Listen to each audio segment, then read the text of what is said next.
How is everybody doing? Welcome to the Strategy Room. It's Saturday night. I hope everybody is having a great time out there, and I'm hoping to make this a little bit better than the Tyson fight last night because that was a dud. That was the dud of all duds. Hopefully, hopefully everybody wasn't like me getting frustrated with the constant buffering of the Netflix platform last night.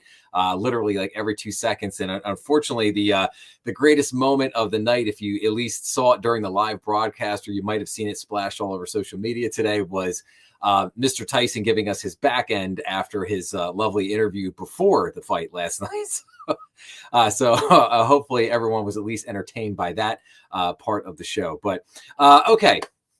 I got a ton of stuff as usual for everybody tonight. We're going to be going over all the economic indicators that came out this week. We're going to be talking about all the good stuff coming up next week. We're going to be talking about a whole range of topics tonight, a little crypto, a little real estate, a little bit of bank performance. We're going to get into a wide range of topics, and then I'm going to kind of wrap up at the end. I found a great article on things that I learned from Daniel Kahneman, and I'll talk about this, like I said, as we get toward the end. Just something I wanted to share. I did an episode a while back when Daniel Kahneman passed away, and I just thought this was a really good chance to do a little bit of a kind of an update on that to somebody who was kind of paying respects to him.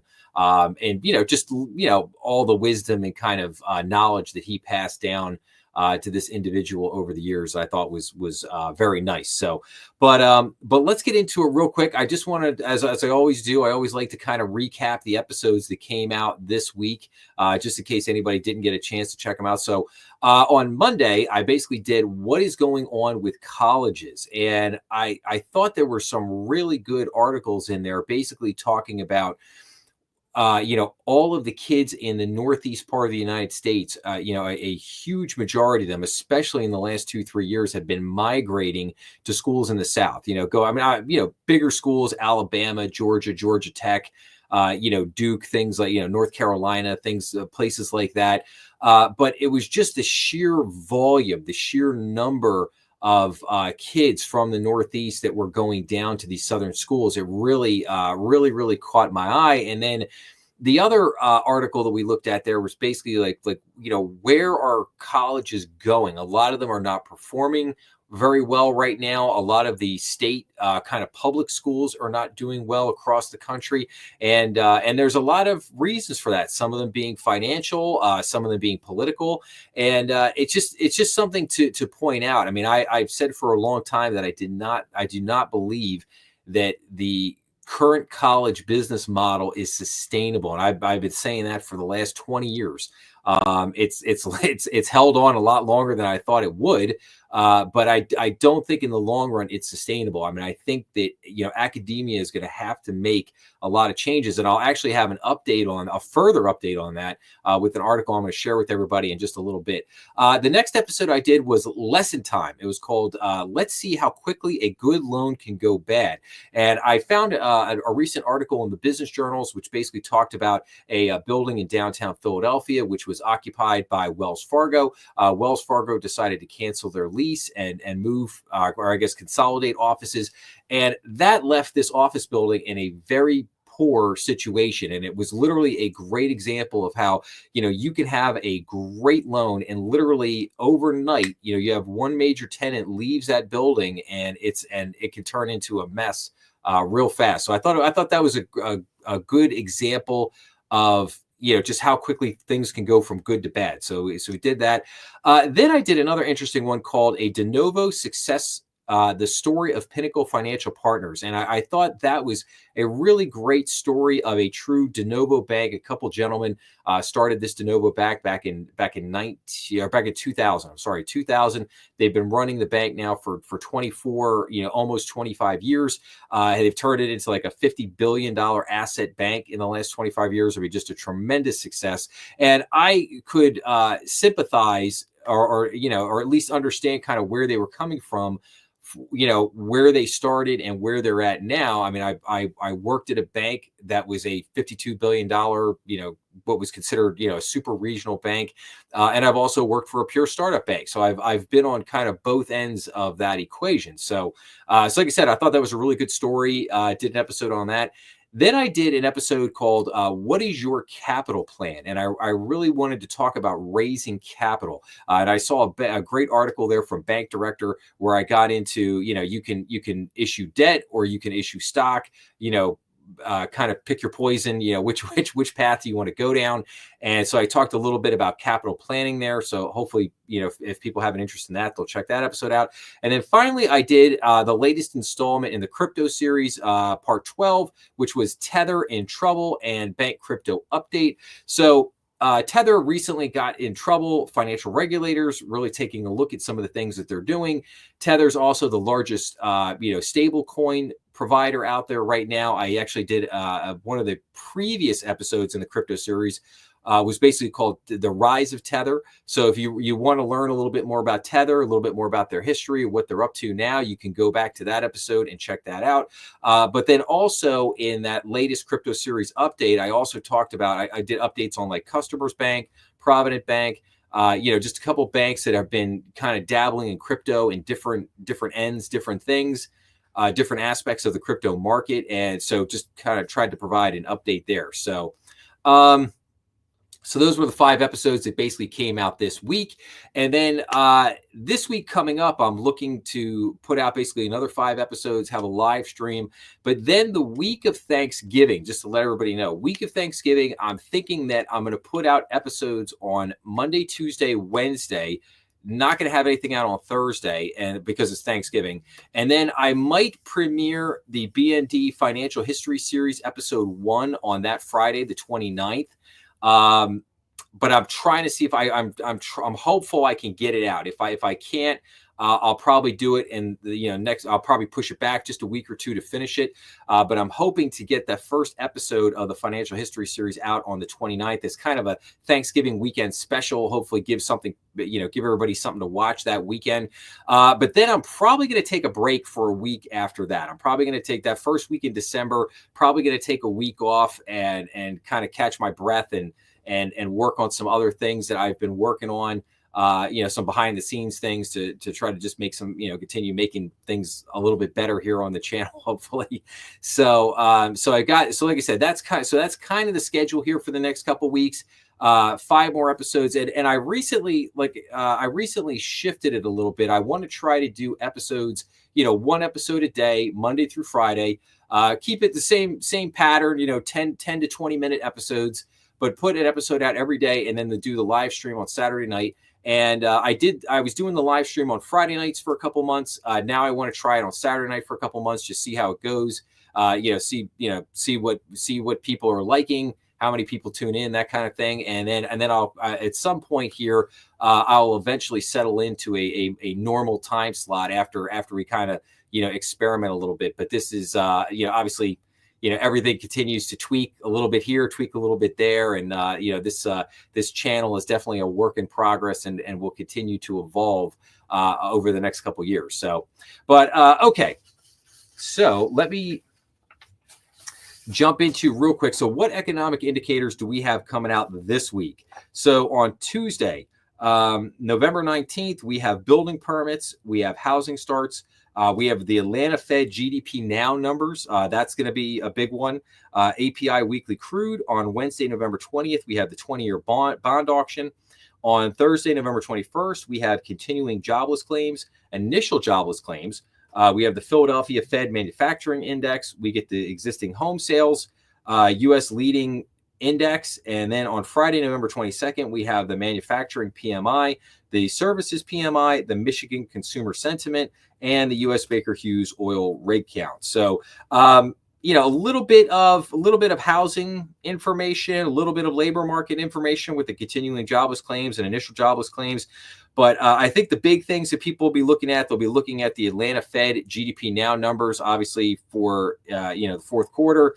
They're going to be looking at the Philadelphia Fed Manufacturing Index, as the manufacturing index has been down for the last, I think, 6-7 months. So people will really be looking at that this week. And then obviously the consumer sentiment on Friday will be a big one as well. So people will definitely be keeping their eyes on that. So okay, I'm gonna get into the articles here in just a second. I just wanted to read everybody. This was a blog post from Naomi Snyder, who is the editor-in-chief at Bank Director, and so I thought this was very interesting. I thought it was very poignant, and so I'm just going to read this to everybody. So this is titled "It's the Economy, Stupid." Donald Trump reclaimed the presidency this week, and Democrats lost control of the U.S. Senate, no doubt changing the course of banking regulation for the next 4 years. Lately, the regulatory environment has been tough for banks. J.P. Morgan Chase & Company CEO Jamie Dimon invoked a knife fight. That's great verbiage there. A knife fight recently when he talked about the battles between banks and their regulators. He may be sheathing his knives soon. Trump will influence this environment by appointing the heads of regulatory agencies. In last week's newsletter, we described how Trump's prior presidency led to reduced enforcement actions from the Consumer Financial Protection Bureau, for example. But there's something even more important to banking than regulation, and that's the health of the U.S. economy. After all, if people and businesses aren't in the mood to take out loans, a friendly regulatory environment isn't going to pick up the slack. The president has an indirect but potentially powerful impact on this. Trump has promised higher tariffs on foreign goods, an immigration crackdown, and tax cuts. Some of this would require congressional approval.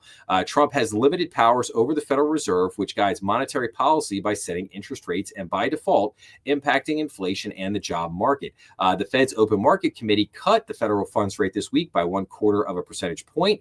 The Fed is designed to be independent of the president and Congress. The president, with approval from the Senate, appoints members of the Federal Reserve Board of Governors. Each member serves a 14-year term.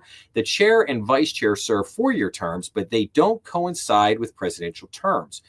Trump has lashed out at the Fed in previous years over decisions affecting monetary policy. It said he had the authority to remove Fed Chairman Jeremy Powell, a Trump and Biden appointee whose term expires in 2026. Reporters asked Powell this week whether he would step down if asked, and he gave a flat no. Later saying that the president didn't have the power to fire or demote him. This could set the stage for legal battles over the independence of the Fed. In the end, the president's influence over the economy will be far more important to banking than anything the regulatory agencies do. So I thought that for the most part, I thought that was really good. I thought that was really well said. I do believe that President Trump's appointment will have a positive impact on the economy overall. I do believe that the Republicans will definitely go easier, as has been their history, on on banks through the regulatory agency. So I think you will see a lightening up of a lot of the bank regulation, especially with some of the more interesting things that have been proposed over the last year or so. I think a lot of that stuff is going to get reined in, is going to get pulled back.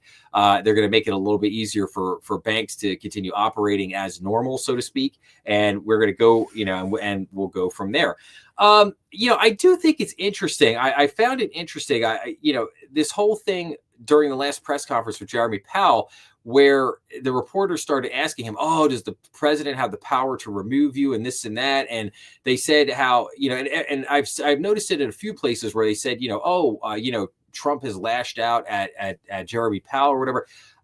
I haven't seen that. I literally went back this week and looked for articles. I tried to find something anywhere, basically in the last 2 years where President Trump explicitly came out at Jeremy Powell, basically criticizing him or saying he wasn't doing a good job or whatever the case may be. And I literally, couldn't find anything definitive. I mean, there was a couple articles that were like, Trump maybe questions the path of the Fed, or Trump maybe thinks the Fed should do a couple things a little different, but it wasn't anything explicit, there was nothing that was matter of fact that said that he would absolutely definitively want to, get rid of Jeremy Powell, or he thought thought Jeremy Powell should be fired. I mean, we really didn't see anything like that. And while there were a couple instances where Trump criticized Powell in his first go around, he never explicitly said that Powell should be fired. Like, he never explicitly came out and said that. So like I said, I just find some of this a little bit interesting.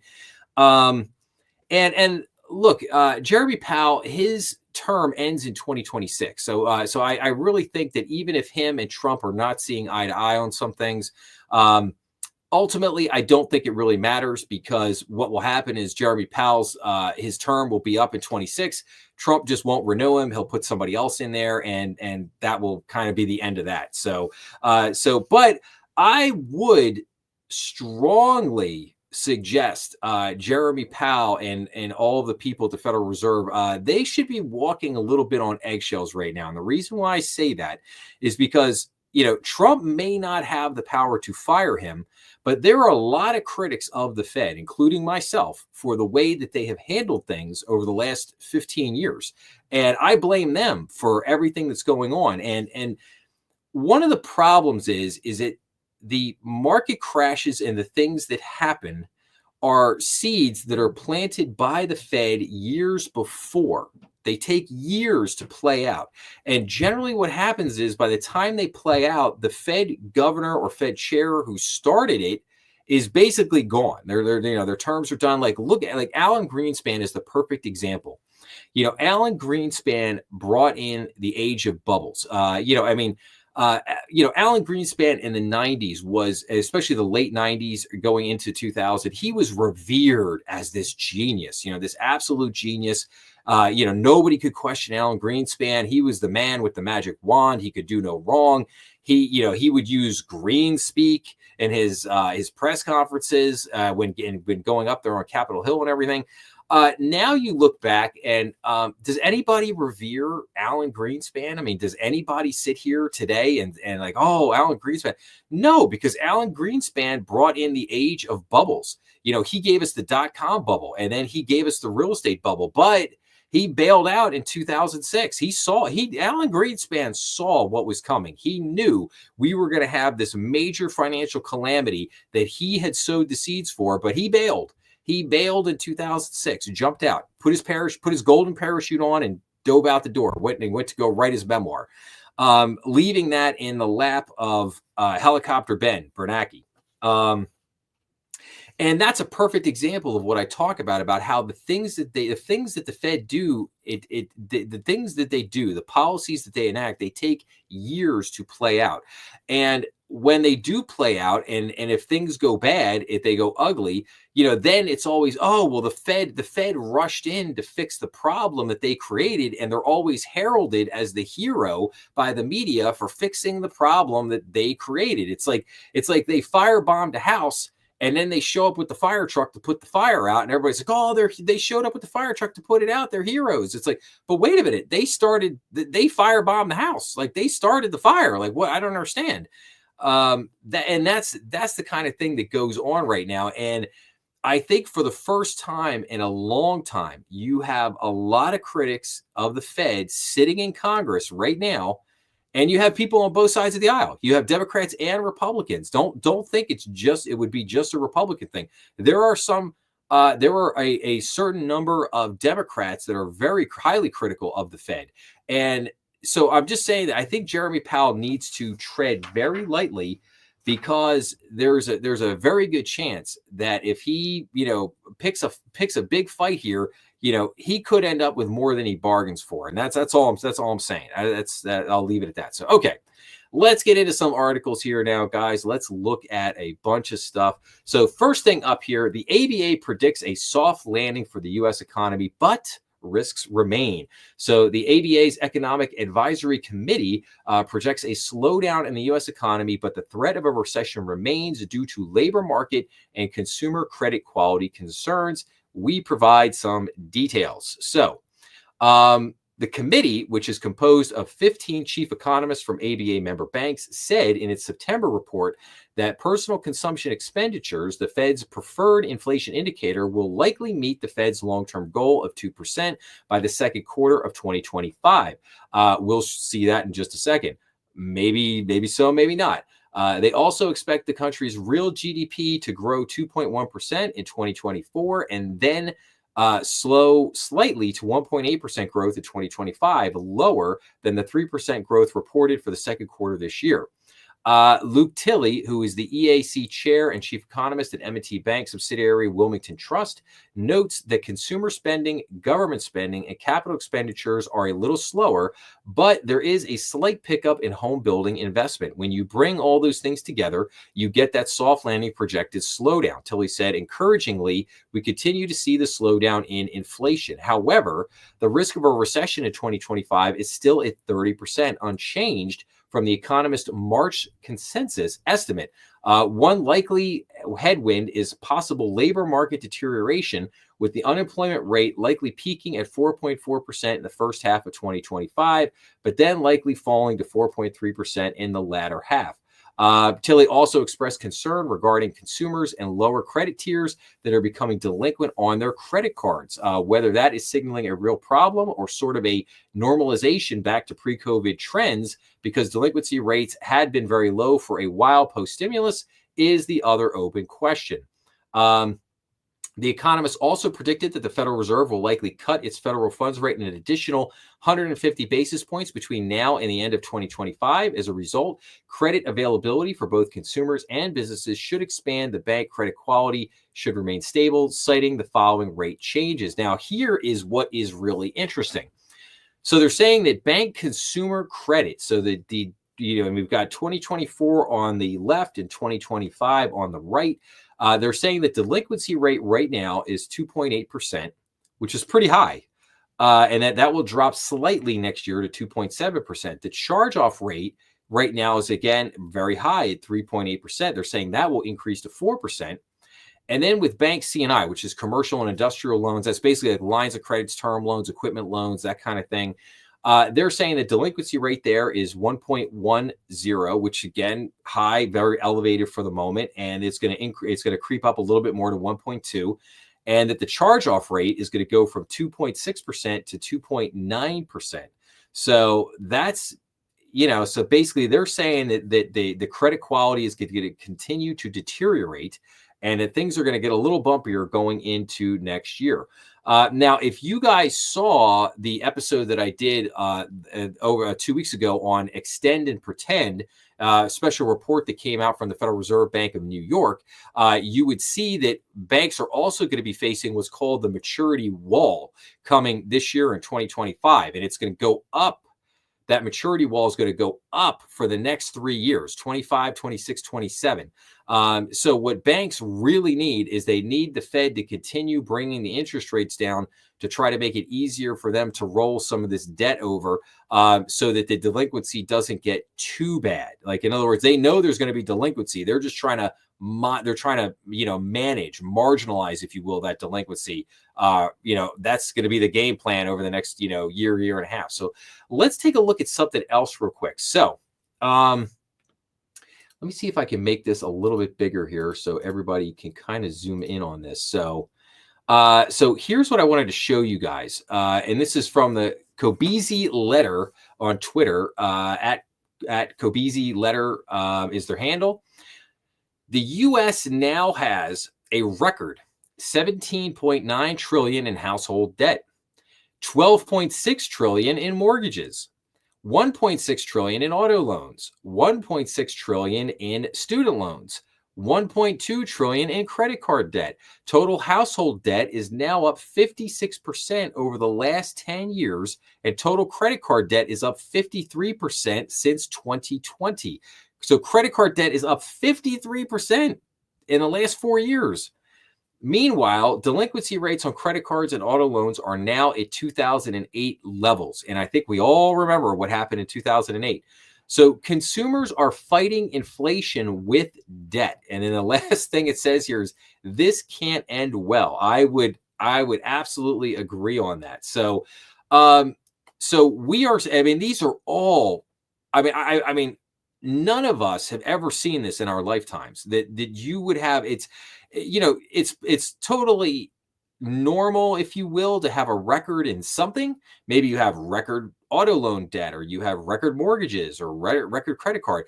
But I mean, you've never seen record debt across the board in every single one of these categories. Um, and you've got household debt up 56% in the last 10 years. I mean, that's crazy. That's crazy. And you see why the inflation spiked as much as it has over the last 3 years, because if we just look at this record amount of debt that people are taking on. I mean, it's amazing.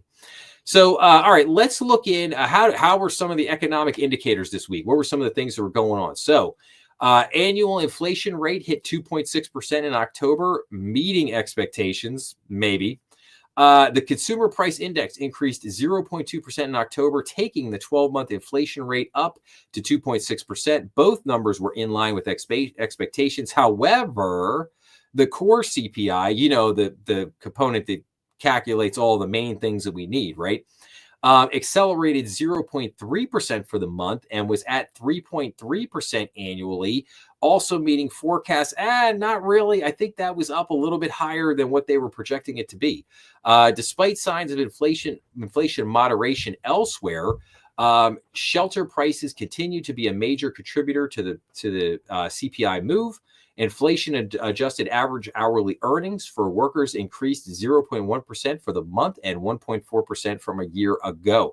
So, and now I'll hold that comment for a second. Let's look at now wholesale prices, the PPI. Wholesale prices rose 0.2% in October, in line with expectations.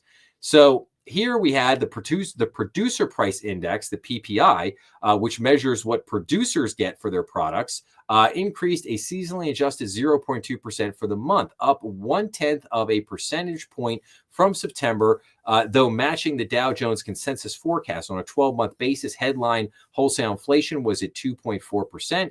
Excluding food and energy, core PPI rose 0.3%, almost 0.1 more than September, and also matching expectations. The 12-month rate was at 3.1%.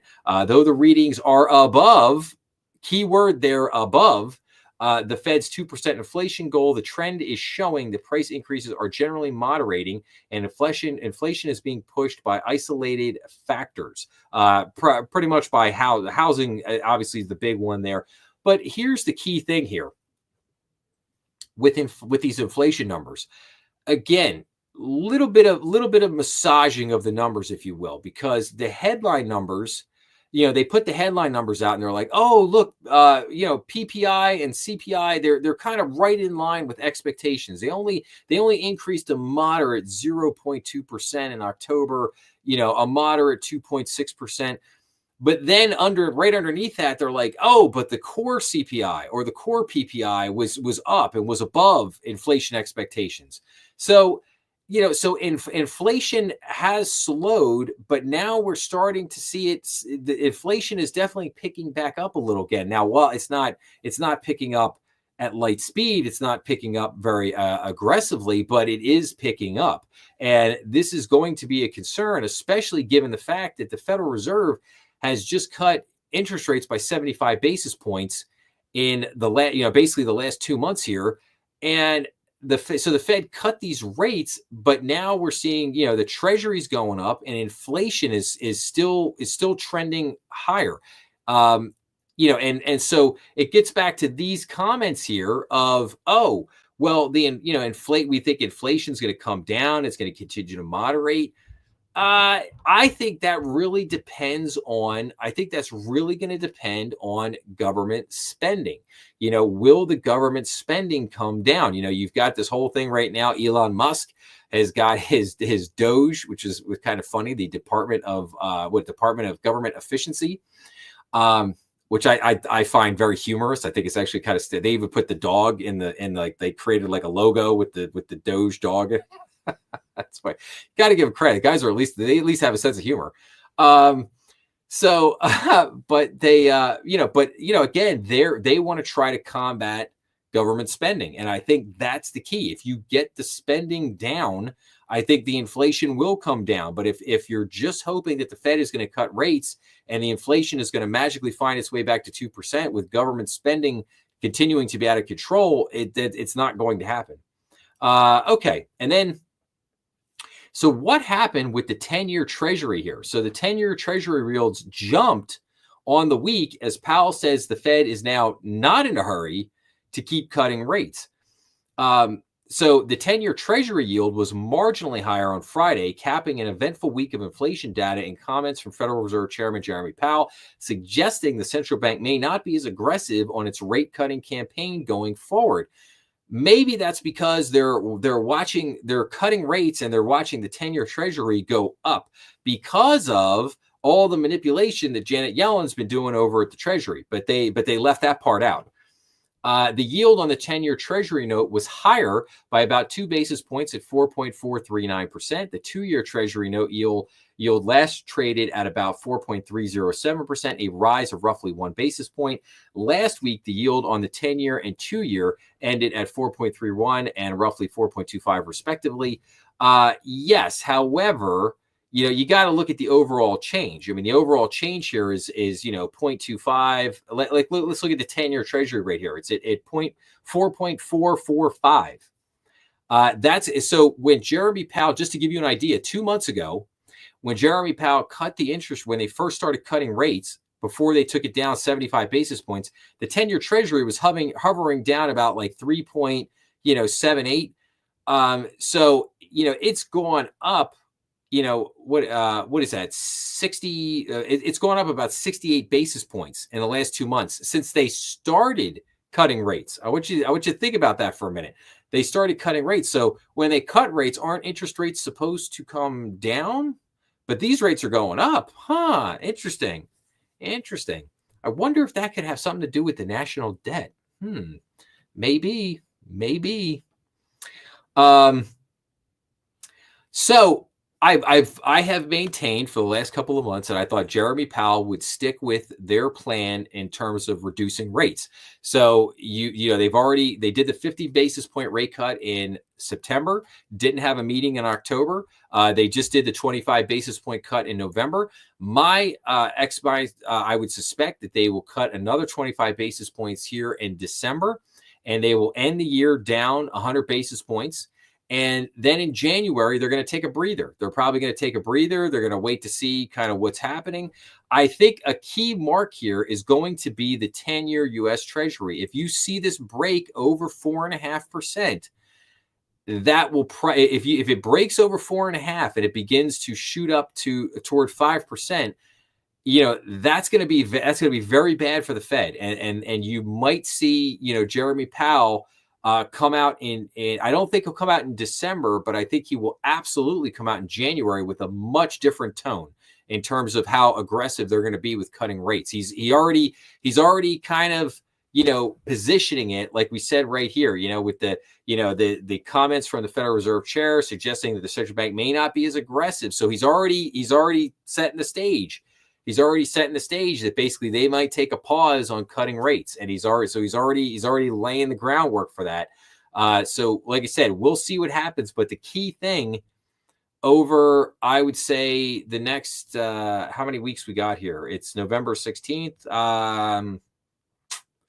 I would say the key over the next 7 to 8 weeks, because the Fed probably have their meeting around 20-something January. Then the key over the next 7-8 weeks is going to be, where is this 10-year Treasury at? If, like I said, if this breaks over 4.5 and it breaks to 5, look out, because the Fed might do a pivot. We'll have to see. So, but all right, let's get into some crypto news here real quick. So FTX sues crypto exchange Binance and its former CEO Zhao for $1.8 billion. So the corpse that is FTX that's still hanging around. In a Sunday filing with the Delaware court, FTX cites a 2021 transaction in which Binance and their former CEO, Zhao, and others exited their investment in FTX, selling a 20% stake in the platform and an 18.4% stake in its U.S.-based entity, West Realm Shires back to the company. Alameda, which was the hedge fund part of the operation. Alameda was insolvent at the time of the share repurchases and could not afford to fund the transaction. The suit claims, labeling the deal a constructive fraudulent transfer. The claims are meritless, and we will vigorously defend ourselves, a Binance spokesperson told CNBC in an emailed statement. Now, what's interesting here is that neither FTX nor Binance are U.S. companies. They are not regulated by U.S. regulators. They were both operated. FTX operated in the Bahamas and in Hong Kong. Binance operates in Hong Kong. So I think, again, it'll be interesting to see what happens here in the U.S. courts. But I think it's going to be very difficult for FTX to try to go out of this. Now, I will also, I'm going to give a plug here for my crypto series.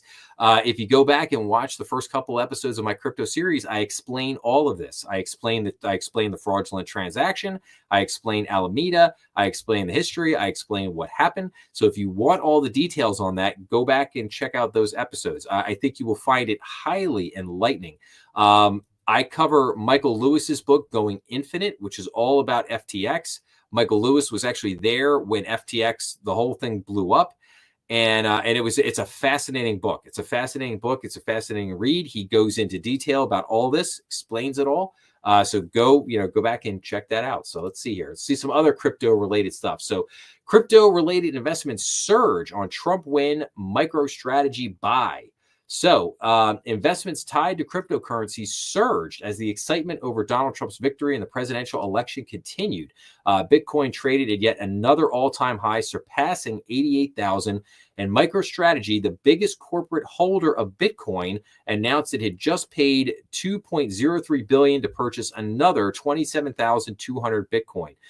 So the cryptocurrency euphoria that followed Donald Trump's victory in the U.S. presidential election continued Monday, with everything tied to the digital currency industry powering ahead. And then we jump to this next article here. Bitcoin tops 89,000 as crypto euphoria over Trump win shows no signs of waning. And then what does it say here? So City strategists highlight that crypto has been one of the few Trump trades that has yet to retrace. On the campaign trail, President-elect Donald Trump announced a slew of promises to the crypto industry, including making the U.S. the crypto capital of the planet. Looking ahead, some analysts expect crypto to continue to rise, with a number saying Bitcoin is on track to hit the $100,000 milestone by the end of the year. And yes, it's pretty close to that. As we see here, Bitcoin price run continues as it rises above 93,000. And this was published 3 days ago. Bitcoin recently hit another all-time high, rising above 93,000. The price of Bitcoin has been on a tear. And then Trump made a number of campaign promises, as we said before.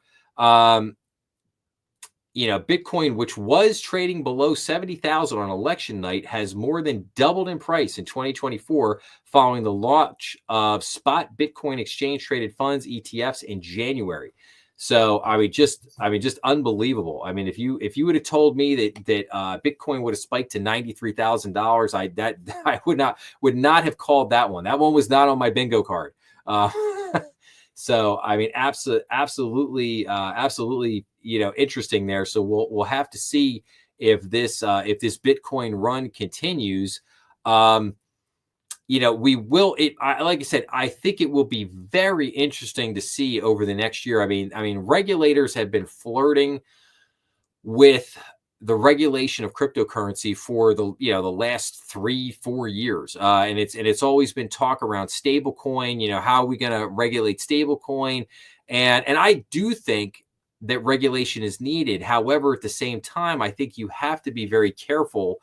There is a legitimate risk to stifling innovation and to, again, you make it too expensive to do business, that kind of thing. So there are some ancillary risks there that you have to worry about, but I think there has to be regulation around it, because they have to give people, the majority of people, I'll say it that way, the majority of people in this country, kind of more comfort with the fact that Bitcoin is legit. I'm not the crypto guy. I'm not the believer in crypto. I'm the last person to tell people and go out and buy crypto. What is it good for at the end of the day? What is it good for other than a speculative gamble, basically at this point? So, but it's on a tear. We'll see what happens. So what else is going on? What else we have here? So Robinhood adds Solana and other cryptocurrencies for U.S. traders. So Robinhood Markets, it's broadening its crypto offerings for U.S. traders, adding tokens like Solana and meme coin Pepe. As the frenzy continues for Bitcoin and other digital assets in the wake of Donald Trump's presidential win, Robinhood said it is also offering Cardano and XRP for its U.S. customers, bringing the total number of cryptocurrencies available to trade to 19. Bitcoin, again, explosion. Robinhood Markets, which trades under the name Hood, is broadening its crypto offerings for U.S. traders, adding tokens like Solana and Pepe as the frenzy continues for Bitcoin and other digital assets. So we'll see what happens there with Robinhood. Again, I'm not a fan of Robinhood. Robinhood's trying to add all these, a lot of bells and whistles and trying to give people a lot of things. I do give them credit for at least trying to be creative and competitive and trying to give their customers what they feel is the best things they could give them. But Robinhood has just done a lot of shady things in the past, and Robinhood makes the bulk of their money off of order payment flow. Otherwise known as selling your trades to companies like Citadel and Virtuous, so they can front run your trades. But we'll talk about that another time. I'm working on some episodes that I think people will find very enlightening and very engaging on that topic. All right, let's see here. Retirement balances rose in the third quarter, but financial stress didn't disappear. Bank of America reported a 10% increase in the average 401k balance for the quarter 3 of 2024, with balances rising as the stock market rose. Among 400,000 surveyed participants, 59% reported living paycheck to paycheck, with millennials at the top of the list.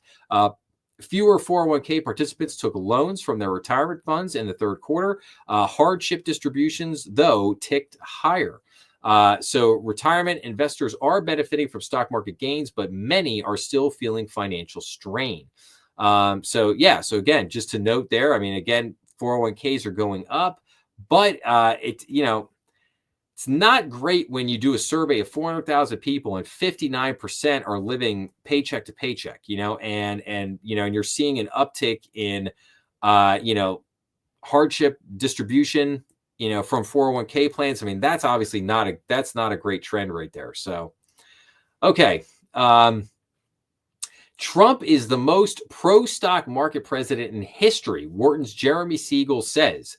So the stock market could enjoy a bigger boost from President-elect Donald Trump than any previous administration, thanks to his pro-business policies, according to Jeremy Siegel, finance professor at the Wharton School of the University of Pennsylvania.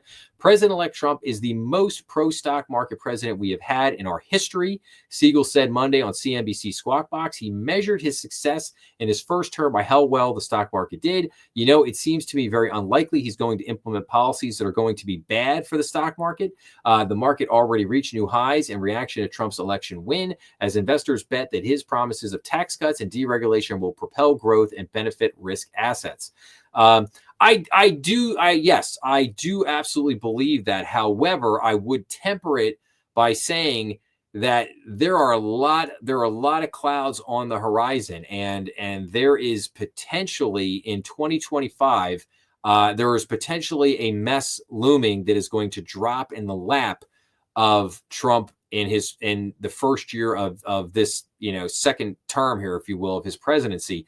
So I would highly caution people that it's going to take a little while, if they do tax cuts, if they can get that through Congress, that takes a few years to kick in. If everybody remembers 2017, it took a couple years for things to get going. It took him 2 years. And then finally in 2019, after the tax cuts really began to take effect and a lot of his other policies began to take effect, that's when the market really began to take off. And we saw that just phenomenal year in 2019. And 2020 would have been probably just as great, if not better, had we not obviously got hit with the magical pandemic that came from the lab that we will not mention. So so yeah, but the point being there is that it took a couple years to get things going, and I think that he's definitely, people may not realize it, but he is definitely walking into a bigger mess, much bigger mess this time around than he walked into in 2017. I think the economy is a lot worse. Especially the labor market is a lot worse than what the numbers are showing, and I think it will be very telling the next 5 or 6 months after the Trump administration takes over. It'll be very interesting to see what the economic numbers look like, because I think you're going to start seeing the real numbers. The Bureau of Labor Statistics, they adjusted the job number in August. We found out that we had 800,000 jobs that never existed, that they, wiped off the books. And we're going to have another revision in January. I wouldn't be surprised if in January we see another 800,000 another million jobs get wiped off that never existed. That wouldn't shock me one bit. And I think that what will happen is you are going to begin to start to see the real numbers here over the next 6 months are going to start to come out, and it's not going to paint a good picture. So like I said, we'll see what happens, but I would temper everybody to say, pump the brakes a little bit. 2025 is probably going to be a very rocky year as this administration kind of gets their hands around things and tries to implement new policies and things with goes. But we're going to have some nasty surprises. The biggest thing I think is going to be trying to unwind and deal with what Janet Yellen has done over at the Treasury. I think, look, Janet Yellen she's going to bolt in January, if not before then. She's going to leave this hot mess, and I pity the next Treasury Secretary. There's been some news in the last day or so about who the next Treasury Secretary is. I don't know if I would want that job, because the next Treasury Secretary is first and foremost, they are going to have the very unpleasant task of informing everybody. They're going on CNBC and Bloomberg and basically informing everybody that Janet Yellen over the last 4 years manipulated the crap out of the market and has created this ungodly mess over here. And now we're going to have to find a way to fix this thing and deal with it. And it's not, and then from there, it's not going to be fun. And that's why I said 2025 could be a rocky year there, but we'll see there. So, okay. Buy now, pay later firms earnings are in, and now they're looking for holiday growth. So if your credit cards are tapped out, fear not, because buy now, pay later is here, baby. And they're going to jack it up for you. Buy now, pay later providers Affirm and Block saw their stock prices fall on Friday, but the decreases come after stock prices for both companies started to climb in August. Affirm told investors it's looking to build its customer bases during the holiday shopping season, which is vital to both it and Block's Afterpay. Buy now, pay later providers shares reversed their months-long climb Friday, sliding ahead of a close to the year, seen as vital to expanding their businesses.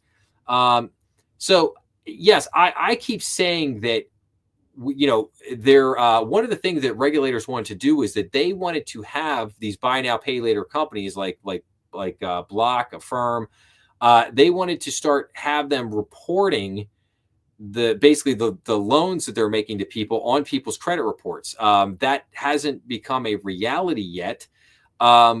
But I think it needs to be something that's highly looked at, because it has buy now, pay later has exploded into the billions of dollars. And basically as people have, as we alluded to earlier, if I go back to this for a second, total household debt, is now up 56% over the last total years. So, so consumers are fighting inflation with debt. So in other words, they, record 1.2 trillion in credit card debt. So they maxed out the credit cards, and then they've gone to buy now, pay later.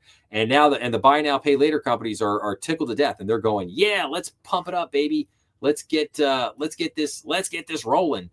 So again, it's just something to keep an eye on because again, buy now, pay later is a different product. It's a different product than credit cards, but we have to we have to keep an eye on this and see how it goes because, like I said, I'm highly concerned because I think there are three key things you got to look at simultaneously on this. You got to look at what is the savings rate of consumers. We've watched the savings rate plunge down to almost nothing. I mean, I think what 50% of the people in the country can't scrape $500 together in their savings account to pay for an emergency bill.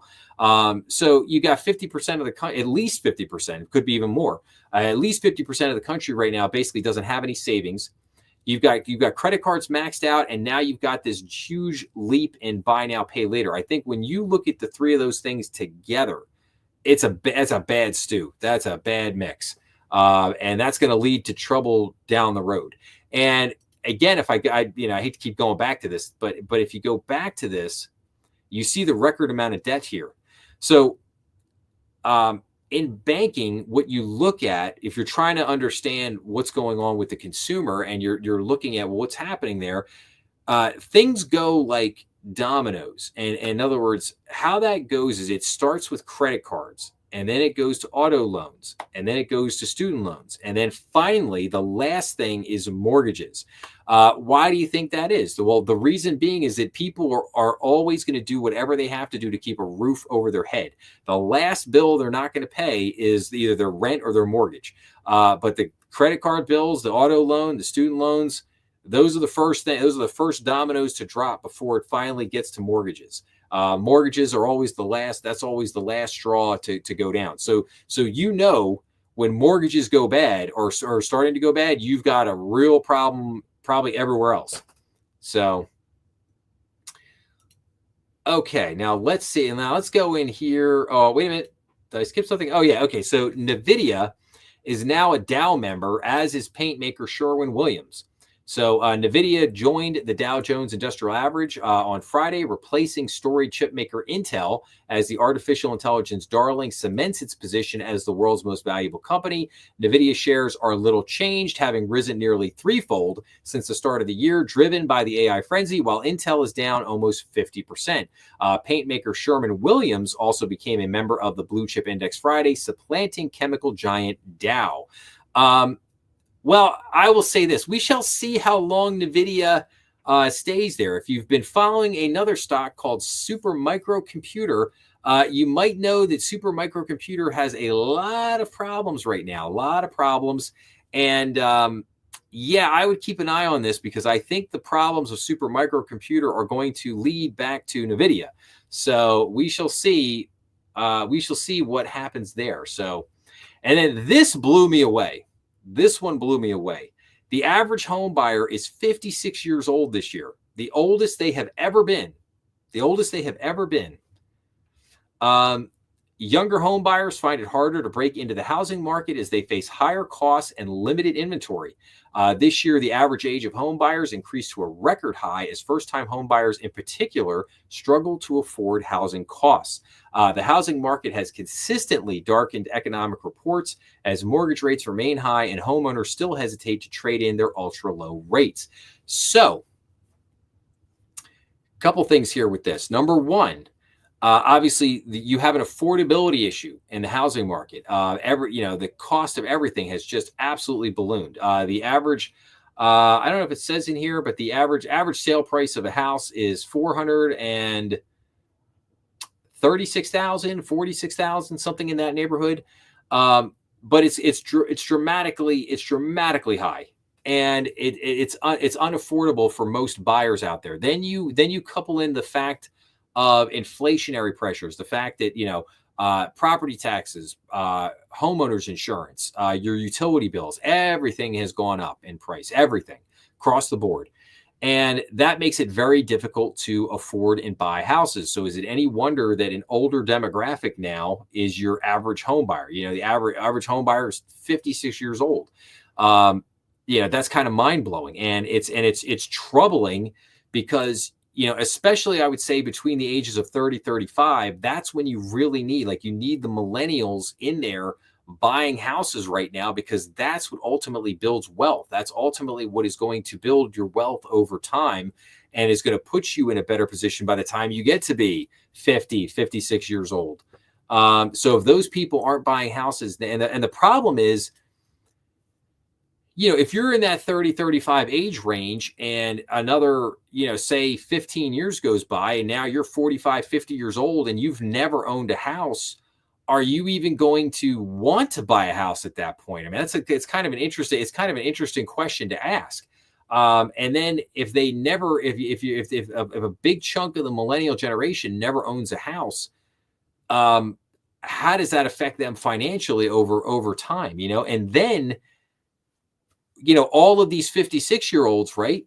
So they're going to buy a house and they might own that house for another 10 years. Maybe they work till, so let's say they work to sometime between like 67, 70 years old.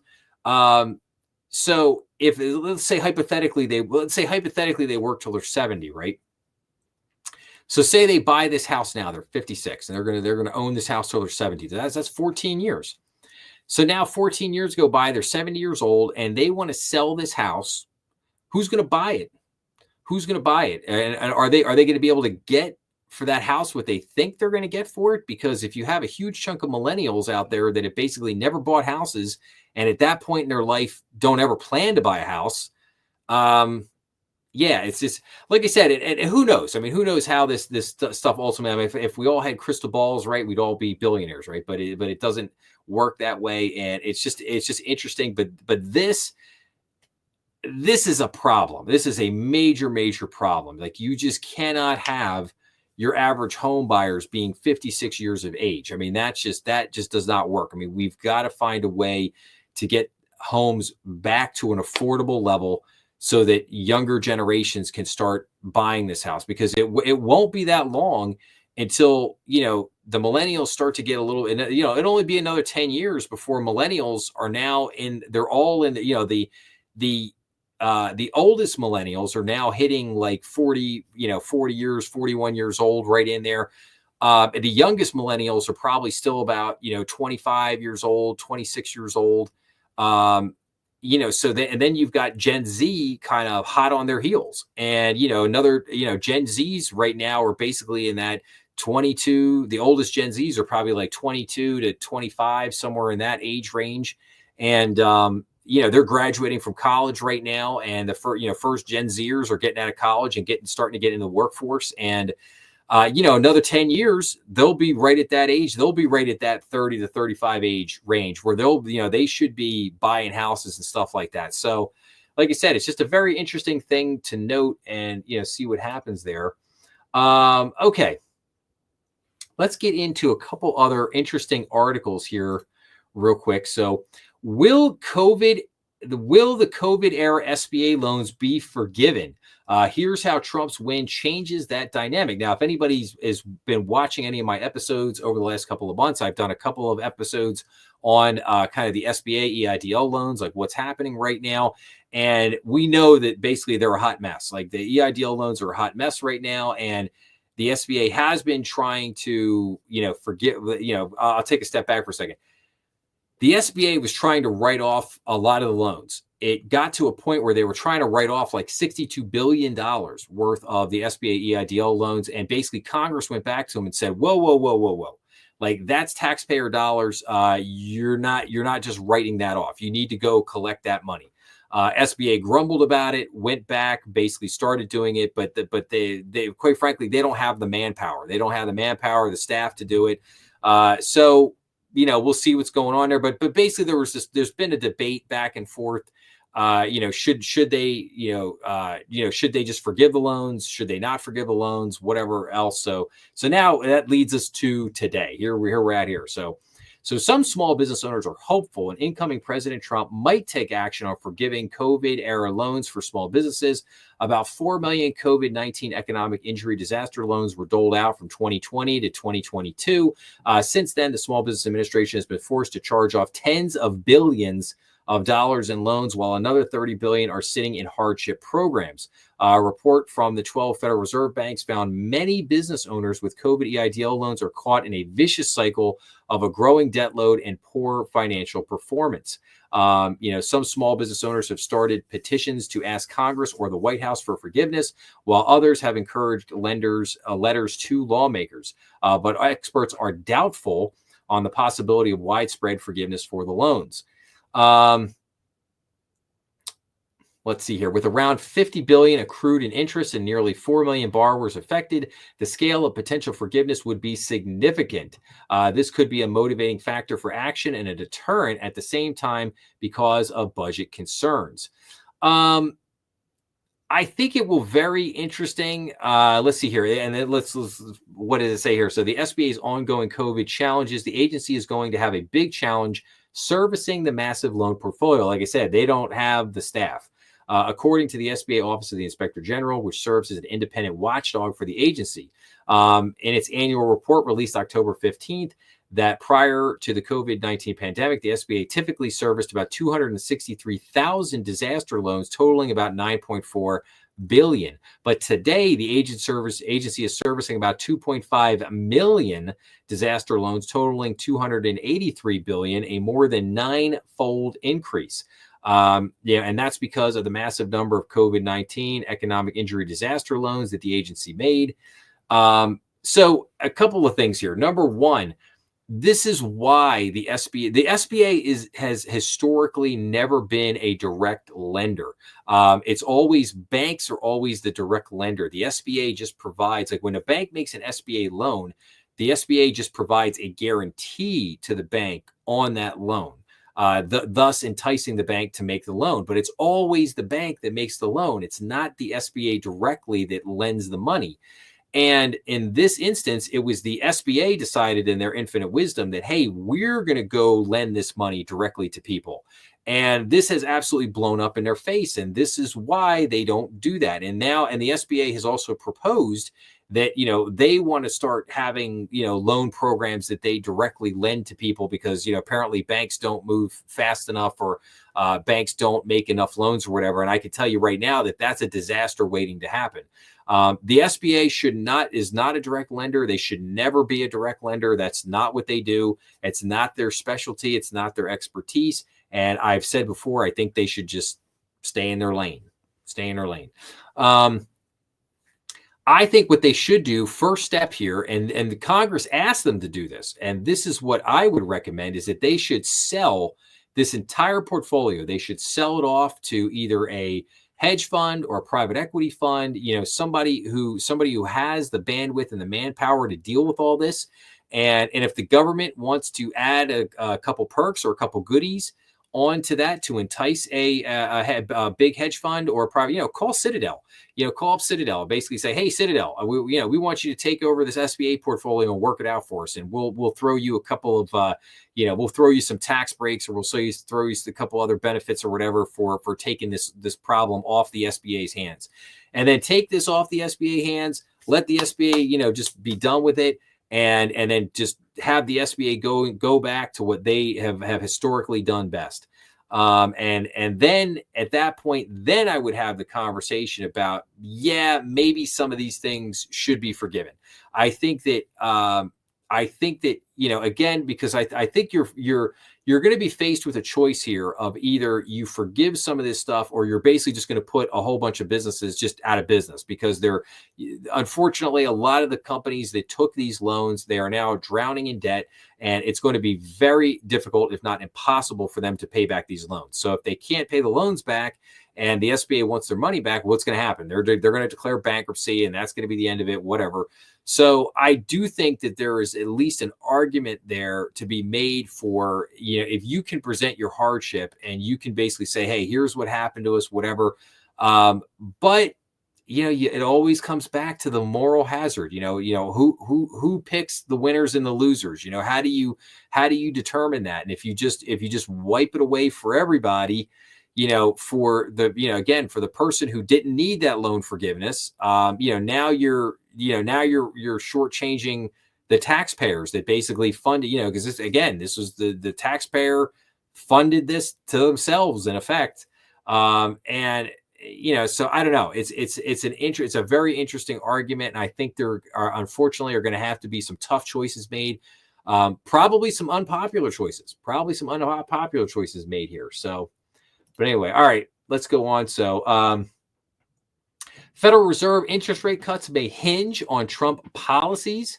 So the Federal Reserve's interest rate cut Thursday was the latest expected move in the agency's bid to fight inflation, but an incoming Trump administration could mean pressure to cut rates further. Looking ahead, the Fed is in a tricky spot because consumers, as well as the incoming Trump administration, are counting on more rate cuts. That, however, is not a given.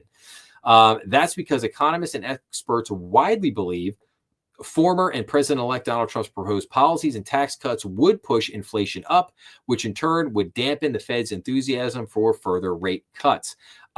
No, his policies will not push inflation up. He is going to make us energy independent again. He is going to cut spending. The question is by how much.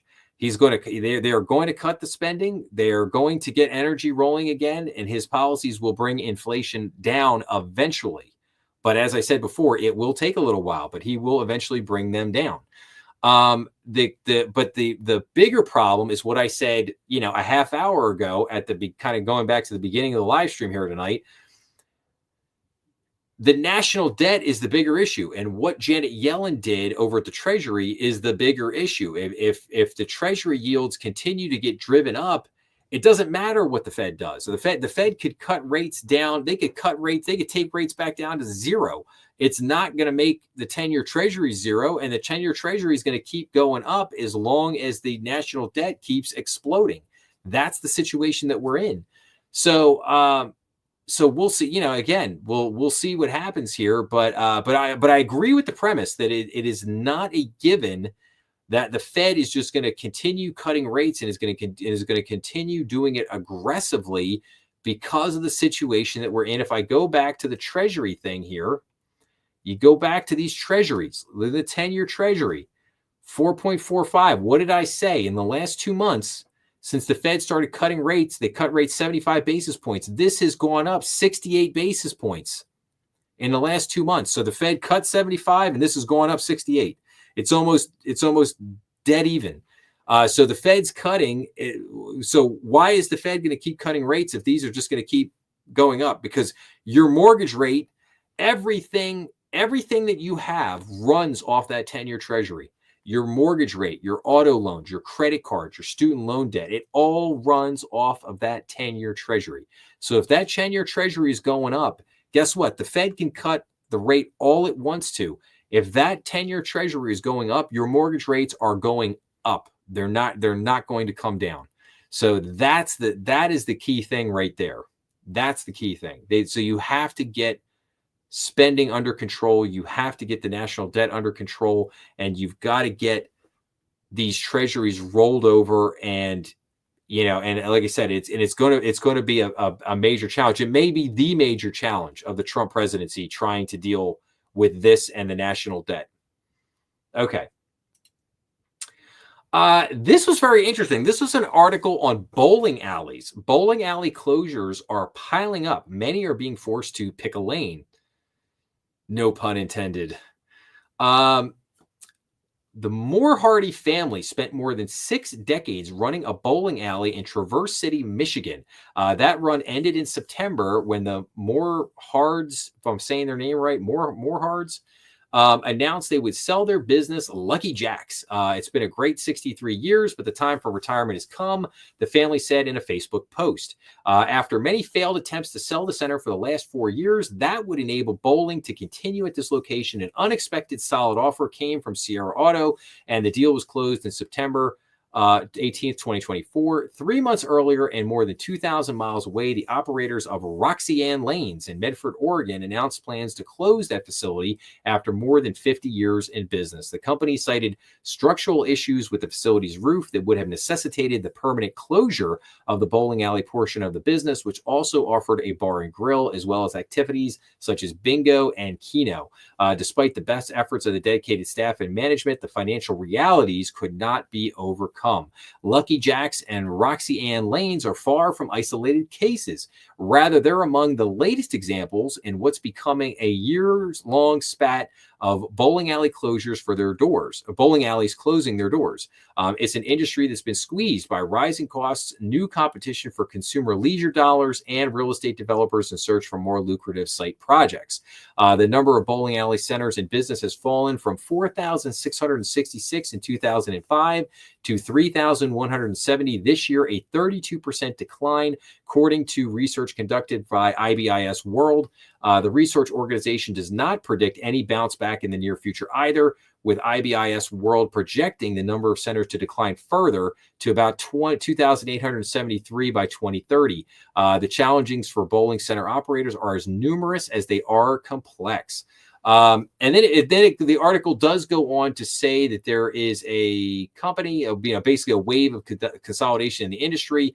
And there's a company, publicly traded company called Bowlero.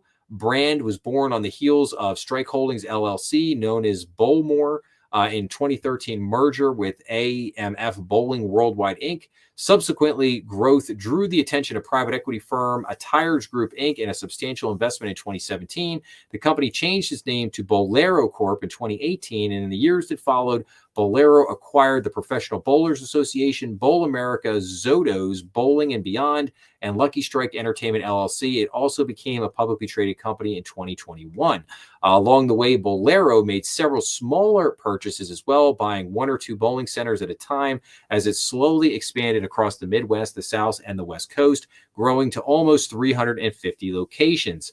In recent months, it's focused on high-end locations with sites in Miami and Beverly Hills, California. So it is interesting that a lot of these mom and pop bowling alleys are basically struggling, falling apart. But you have this Bowlero company, this now, like I said, publicly traded company that has 350 locations across the Midwest, the South, and the West Coast. We could see this company continue to expand. Maybe someday they become the biggest bowling operator in the U.S. But it's just it's interesting, and like I said, the bowling industry, if you will, kind of going through some rough times and seeing a lot of consolidation. And I think this is true, especially, if you live in the Northeast or central part of the country. Bowling alleys have been a big thing for a long, long time, but there's challenges there, right? I mean, there's challenges with trying to get young people to come out and bowl. There's challenges with, what are some of the ancillary things? A lot of bowling alleys try to put arcades, they try to put restaurants, they try to put laser tag, they try to put all these different kind of things in there to try to attract people to get them to come over. And it's still not quite working. Bowling alleys are very big buildings. They generally require very large parking lots. And like you said, that's for a lot of real estate developers out there. They look at that and they go, yeah, man, we can wipe that bowling alley away and we can build some houses or build a new retail strip center or whatever it may be. So like I said, I just thought this was interesting. I thought this was an interesting thing to look at and share. And I just got let's see here. Look at the time. I got a couple more things here to share with everybody. And then, like I said, I want to wrap up with this Daniel Kahneman article. So this says America's empty apartments are finally starting to fill up. So if that demand is sustained, landlords will likely have more pricing power starting sometime next year. So the biggest apartment construction boom in 4 decades flooded the market with new supply over the past 2 years. Apartment owners had to contend with a surge in empty units. That is starting to change. The vacancy rate, or the share of apartment units that are empty, stopped rising for the first time in 3 years last quarter as demand for apartments rose to its highest level since 2021, according to CoStar. The more than 1.2 million new apartment units that were built during the past 2 years are filling up. If that demand is sustained, if the economy remains strong, and if housing prices remain near record highs, landlords likely will have more pricing power starting sometime next year. That could allow building owners to raise rents more than they have recently. Some 672,000 new apartment units will have been completed by the end of this year, but only about half that number is expected in 2025 and even fewer in 2026, CoStar said. The worst of the pressures on pricing from new supply are likely behind us. said Eric Bolton, chief executive of publicly traded landlord Mid-America Apartment Communities, on an October earnings call. Housing affordability has become a hot button election issue at the federal and local levels. Any sign that rents are poised to rise in 2025 could intensify pressure on the new administration to address housing costs. President Biden announced a plan over the summer to cap rent increases, though it would need to pass Congress. Yeah, that's not happening. And even if they were going to do that, this whole notion of caps, New York has rent caps, Washington D.C. has rent caps. I think maybe Baltimore has some rent caps. Be interested if anybody out there knows if can confirm if Baltimore has rent caps or not. But they don't work. They never have. It's like the same thing with the whole nonsense notion of like the price gouging. Oh, we're going to go after the price gougers. For anybody that doesn't know this, inflation is created by the government. Period.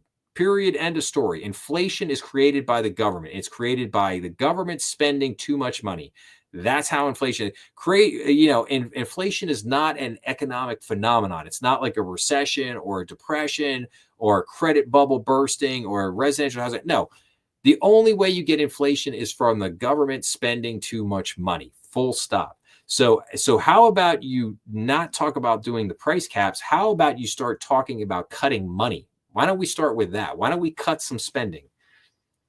All right. I'll get off my soapbox. National sales of apartment buildings have also started to pick up again as investors become more confident that the market is bottoming and sellers are more willing to acquiesce on price. Renters were hit hard by the historically high rent increases during the pandemic years, especially in the Sunset cities such as Phoenix and Tampa, Florida, where rents rose 20% or more during the 12-month period. So I will say this. This is good news that, apartments are starting to fill up and that, demand is starting to pick up again. That's always a good sign.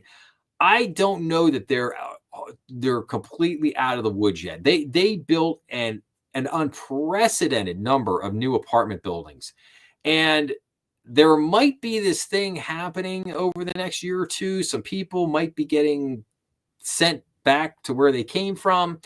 That is definitely might have an impact, so to speak, on some of these apartment units. We'll have to see how that all plays out.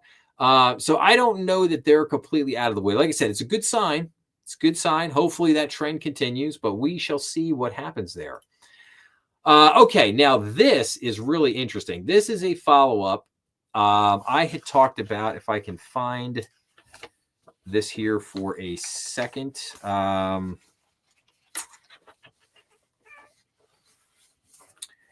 Hang on, everybody. Bear with me for 1 second here. I need to find. Okay, here we go.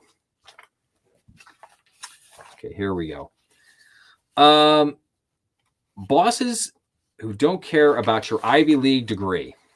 I thought that was kind of a funny. Headline there. So this is a follow-up on the episode that I did from earlier this week, episode 264, which is what is going on with colleges. And I saw this article and I thought this was a great add-on to that. So elite university pedigrees can work against job seekers in some corners of the corporate world. So it's hard to get a job at Charlie Gippel's financial advisory firm if you went to the wrong college, like Harvard, Yale, or Princeton. Imagine that. The chief executive of CG Financial Group in Johnstown, Iowa, says academic credentials don't impress him like they used to. He worked with many graduates of top-tier colleges and previous jobs at MetLife and ING Group, where he was a vice president, and says they, too, often approach clients' challenges like textbook case studies rather than real-world problems. If I were hiring somebody to be my right-hand person today, there's not a chance in hell it would be an Ivy League person. That's wow.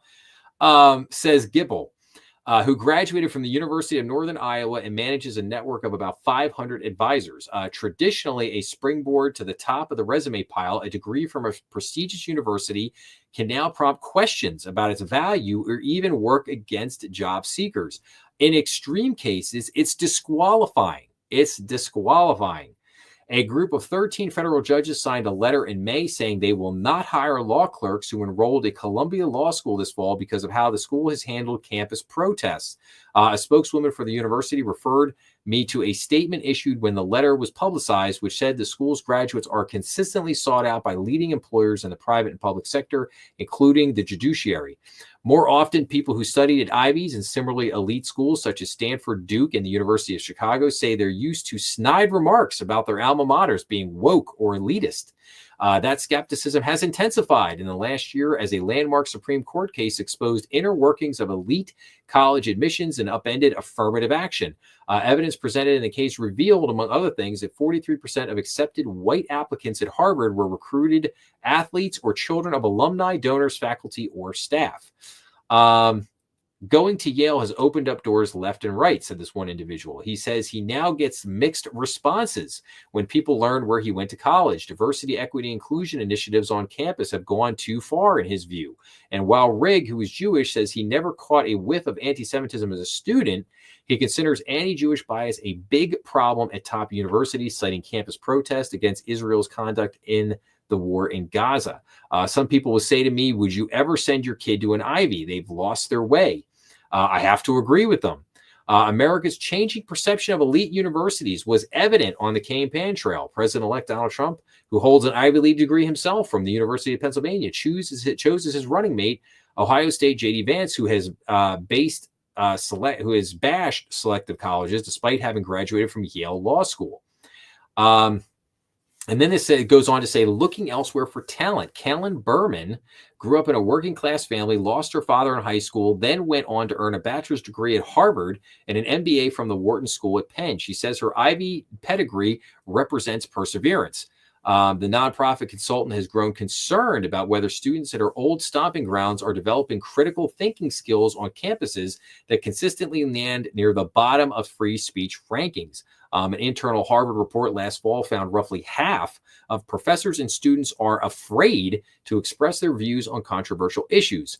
Berman says she feels the loss of open dialogue and civil debate takes some of the shine off her credentials.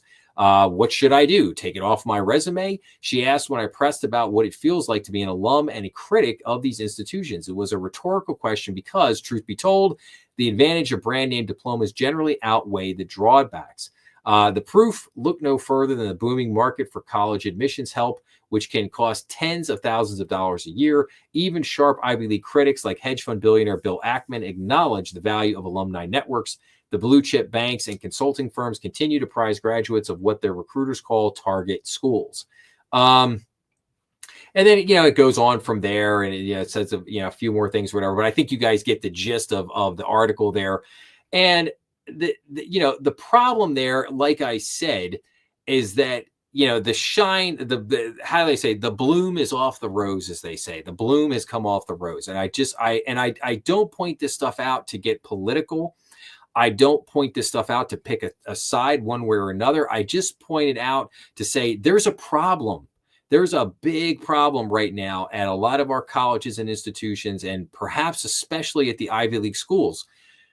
These were the schools in the past that were supposed to be our best, are the best and brightest. We're supposed to go to the Ivy League schools, and they were supposed to get trained, and they were supposed to come out of those schools to lead corporations, be political leaders, be community leaders, like do great things in their lives, start nonprofits, do all this great stuff. And you're not seeing that. You're seeing a, severe ideological bent, I'll put it that way, has enveloped these schools, and the people coming out of these schools are epitomizing that, and it's a major problem. I think all these schools have a black eye right now, and I think this article went right to the heart of it. Would you send your kid, even if your kid got into an Ivy League school, would you send him there right now? Because they might have a great diploma. Yeah, they might get introduced to a good network, but is your child going to come back the same person that left? Maybe not. Maybe not. And will you like the person that they turn into? Maybe not.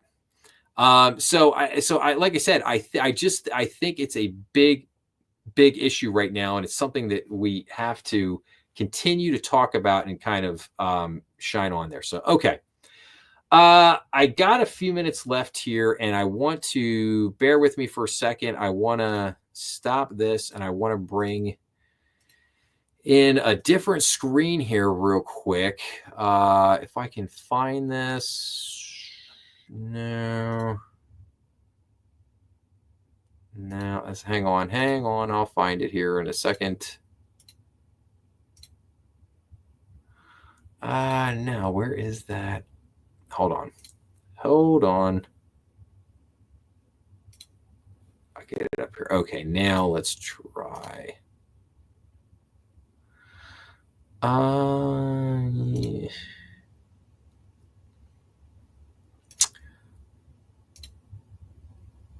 All right, let's do this for a second. All right, hang on. Sorry, guys. Technical difficulties for a second. I'm going to get this in a minute here.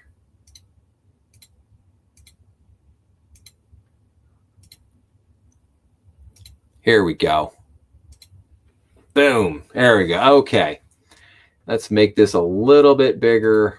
Zoom in here. So what I learned from Daniel Kahneman. So I did an episode a couple months ago. It was episode 137, which was RIP Dr. Daniel Kahneman and Dr. Jim Simmons. And I talked about the history of both of these men. I talked about how these men were just monumental in changing business, Wall Street, how things get done. I mean, obviously Jim Simmons with the quant evolution, totally changing the game on Wall Street with hedge funds, with the way that the big traders like Goldman Sachs and JP Morgan did business.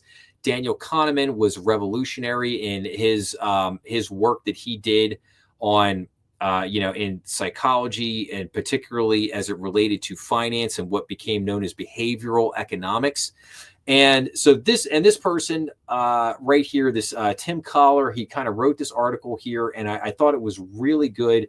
It basically says, Daniel Kahneman, the psychologist whose findings helped launch behavioral economics, passed away this March. The encouraging words he shared with me offer good news for organizations. So, and I'm gonna try to keep this short. He talks about how he was having dinner with Daniel Kahneman, and he worried about, can you really change individuals? And Dr. Kahneman said, well, let me explain to me that while it's hard to change human nature, it's much easier for organizations to take practical steps to overcome human decision biases by understanding the inherent irrationality of how people make decisions, including a strong tendency toward loss aversion. Companies can successfully encourage managers to allocate more resources for more value-creating projects. And he basically gave them four things. So it says here, managers can develop rules and processes that help overcome inherent decision-making biases. And drawing on Kahneman's insights, my colleagues and I have proposed or adopted from others several techniques to help organizations understand and improve their decision-making and resource allocation. In particular, our research finds that large organizations often suffer from four decision-making biases that Kahneman's work helps to solve: groupthink, loss aversion, confirmation bias, and anchoring. Yes, all things that I have seen all over the place, in banking, out of banking, but obviously groupthink and its sibling concepts, sunflower management, lead to a lack of debate about important decisions. In groupthink, individuals are reluctant to raise ideas that might be different from what they perceive as the emerging consensus. So you have to try to combat that. Loss aversion is the idea that human beings weigh losses more than they do gains and therefore pass up promising investment opportunities. Yes, you see this all the time, particularly in banking, where a company or a fintech or somebody will come in and basically say, "Hey, I've got this great technology. It can create amazing efficiencies for you. It can help you grow your loan business. It can do all these great things." But they'll look at it and they'll go, "Man, it's got a huge price tag. Implementations are usually a disaster. If I go down this path, maybe I ruin my career. So I really don't want to do it." And so they pass up what could potentially be a great thing. So loss aversion is very real. Confirmation bias is the tendency to search only for data or evidence that supports a hypothesis. For example, a management team might develop a hypothesis about a strategic direction for a business and consciously or otherwise highlight only confirming data. So again, confirmation bias is a huge thing for a lot of people out there because again, we all want to know that we're right. We all strive to prove that we're right. So a lot of times we're going to cherry pick things that basically point out to say, hey, this is right. This is right. I had something that I was going to share with everybody tonight, and I can't find it at the moment. I'll put it to everybody this way. I was listening to Sports Talk Radio about 2 weeks ago, and I heard a great guy say on there, a guy who was a former sports journalist, sports writer for 30 something years, 37 years, whatever. Now he's retired. But he said, he goes, I always wanted to write about the story. I never wanted to be the story.